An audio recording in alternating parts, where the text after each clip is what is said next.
PM बनेगा। आज नरेंद्र मोदी प्रधानमंत्री हैं तो संविधान की वजह से कभी चाय वाले का बेटा कभी पीएम नहीं बनता। आज जो पीएम बने हैं, एसपीडीएम बने हुए हैं और अन्याय करते हैं, वो भी इसी संविधान से बने हुए हैं, न तो वो भी किसी राजा के यहाँ चाकरी कर रहा होता।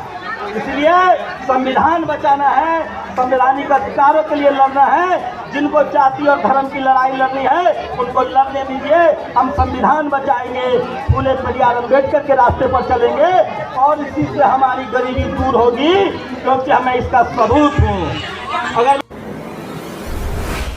जहाँ कहीं भी आपका शोषण हो, अत्याचार हो, आपको सताया जा रहा हो, प्रशासन आपकी बात ना सुन रहा हो, तो युवा शक्ति के नंबर की कटआउट पे लिखे हुए हैं, आप हमें फोन करें। हमारी टीम आपके साथ कंधा मिलाकर चलेगी और आपको न्याय दिलाने के लिए चाहे धरना करना पड़े। एक साथी है जो मंच पर उन्होंने कहा कि ये संविधान बचाने का वक्त है, तो मंच पर जो लोग हैं सबका शुक्रिया और खासकर जो निर्देश दी हैं उनका बहुत बहुत शुक्रिया। जिस तरह से वो लगातार अपने सामाजिक आंदोलन के जरिए, अपने काम के जरिए बहुजन समाज को एकजुट कर रही हैं और आपको हक अधिकार की बात बता रही हैं। दोस्तों, दो चार बातें हैं जो मैं मोटा मोटी कहूँगा। फूले पेरियार अम्बेडकर का आंदोलन अमीर बनने का आंदोलन है। अगर आप चाहते हैं कि आप अपना जीवन बेहतर तरीके से जिए, अगर आप चाहते हैं कि आपके शरीर पर बढ़िया कपड़ा हो, अगर आप चाहते हैं कि आपका शहरों में बड़ा घर हो, अगर आप चाहते हैं कि आपके बच्चे एसपीडीएम, कलेक्टर, सीएम, पीएम बने, तो इसका एक ही रास्ता है, भारत का संविधान और फूले पेरियार अम्बेडकर का आंदोलन, साहू जी महाराज का आंदोलन। मैं कोई गलत बात नहीं कहूंगा, मैं सिर्फ इतना बताऊंगा आपको कि आपकी जिंदगी कैसे ठीक होगी।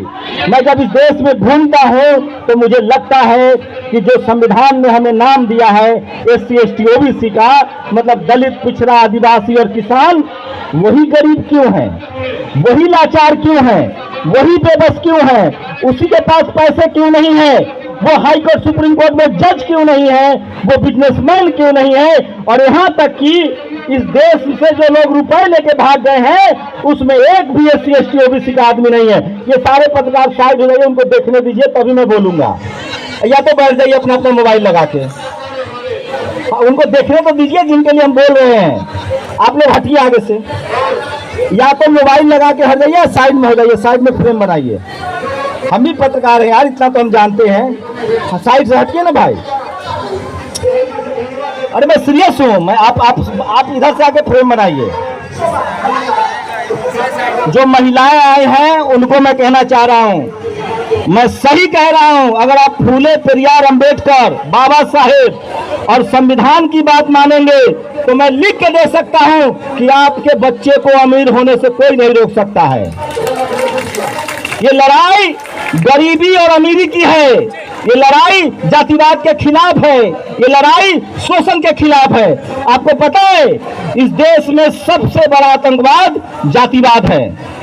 आज भी जाति के नाम पर सबसे ज्यादा रेप होता है, सबसे ज्यादा हत्याएं होती हैं। जो गरीब है उसकी जाति है। जेल में खीरा चोरी के झूठे आरोप में इस देश के एससी, एसटी, ओबीसी को जेल में डाल दिया जाता है, क्योंकि आपका हाई कोर्ट में जज नहीं है, सुप्रीम कोर्ट में जज नहीं है, आपको न्याय नहीं मिलता है। चपरासी से लेकर चीफ जस्टिस तक आप लोग नहीं हैं। आपको पढ़ाई लिखाई से रोक दिया गया, आपको बिजनेस से रोक दिया गया।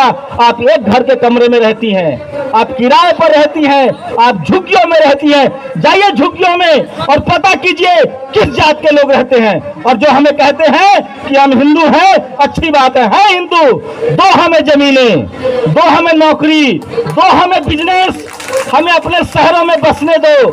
नहीं देंगे वो। आप हिंदू हैं वोट देने के लिए, आप हिंदू हैं सांप्रदायिक दंगे में शामिल होने के लिए। जब आप अधिकार मांगेंगे तो आपका काम किया हुआ पैसा नहीं दिया जाता है। मैं इसलिए कह रहा हूं, मैं आपको कोई रास्ता नहीं बताऊंगा, आपके मुक्ति का मार्ग आपका मार्ग है, जो बुद्ध ने कहा है। हमें लड़ाई लड़नी है पढ़ाई की, दवाई की, बेरोजगारी के खिलाफ। हम ही गरीब क्यों हैं, हम ही मजदूर क्यों हैं, हमारे माँ बाप ही तकलीफ में क्यों हैं, हमारे बच्चे ही बगैर इलाज के क्यों मरते हैं? कभी सोचा आप लोगों ने? आपके बच्चों का इलाज कब होगा? जब सरकारी अस्पताल बनेंगे। आपके बच्चों की पढ़ाई कब होगी? जब सरकारी स्कूल बनेंगे। ये सब जानबूझकर मनुवादियों ने, जातिवादियों ने पहले हमें पढ़ने नहीं दिया, स्कूल नहीं जाने दिया, और जब हमारी स्कूल जाने की बारी आई, हमारे माँ बाप ने पेट काट कर पढ़ाना शुरू किया तो इन्होंने स्कूल के दरवाजे बंद कर दिए। आज सरकारी स्कूल बंद हो रहा है, सरकारी नौकरियां खत्म हो रही है। कल संसद का सत्र होने वाला है, महिलाओं को आरक्षण देने की बात हो रही है।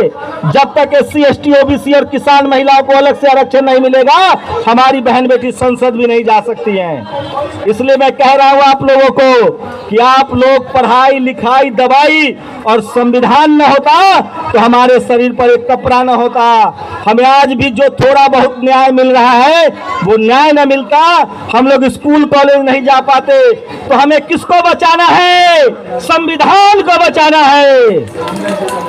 हमें संविधान को किसी भी कीमत पर बचाना है और संविधान विरोधियों से सावधान रहना है। जिनको धर्म की लड़ाई लड़नी है वो लड़े, हमें रोजी रोटी की लड़ाई लड़नी है, हमें शिक्षा की लड़ाई लड़नी है, हमें नौकरी की लड़ाई लड़नी है, हमें CM PM बनने की लड़ाई लड़नी है, कलेक्टर SP बनने की लड़ाई लड़नी है, हमें इस देश में सम्मान से जीने की लड़ाई लड़नी है। इसलिए मैं कह रहा हूं, कोई भी आए आपको बहकाए नहीं बहकना है। हमारी लड़ाई सम्मान के लिए है। जब तक हमारे पास पैसा नहीं होगा, जमीनें हमारे पास नहीं है, हम मजदूर बना दिए गए हैं जाति के नाम पर, धर्म के नाम पर हमारा शोषण हुआ है।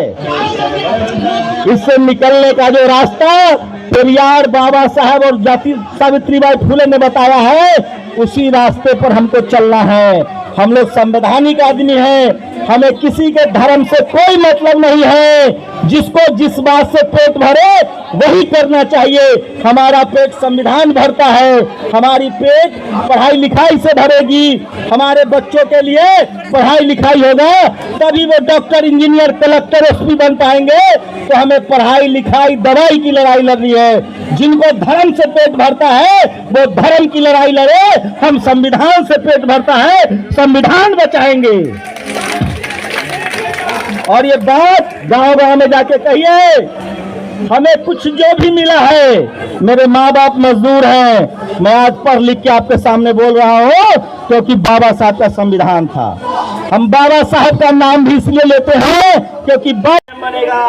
आज नरेंद्र मोदी प्रधानमंत्री हैं तो संविधान की वजह से कभी चाय वाले का बेटा कभी PM नहीं बनता। आज जो CM PM बने हैं, SP DM बने हुए हैं और अन्याय करते हैं, वो भी इसी संविधान से बने हुए हैं, न तो वो भी किसी राजा के यहाँ चाकरी कर रहा होता। इसलिए संविधान बचाना है, संवैधानिक अधिकारों के लिए लड़ना है। जिनको जाति और धर्म की लड़ाई लड़नी है उनको लड़ने दीजिए, हम संविधान बचाएंगे, फूले पेरियार अम्बेडकर के रास्ते पर चलेंगे और इसी से हमारी गरीबी दूर होगी, क्योंकि हमें इसका सबूत है। अगर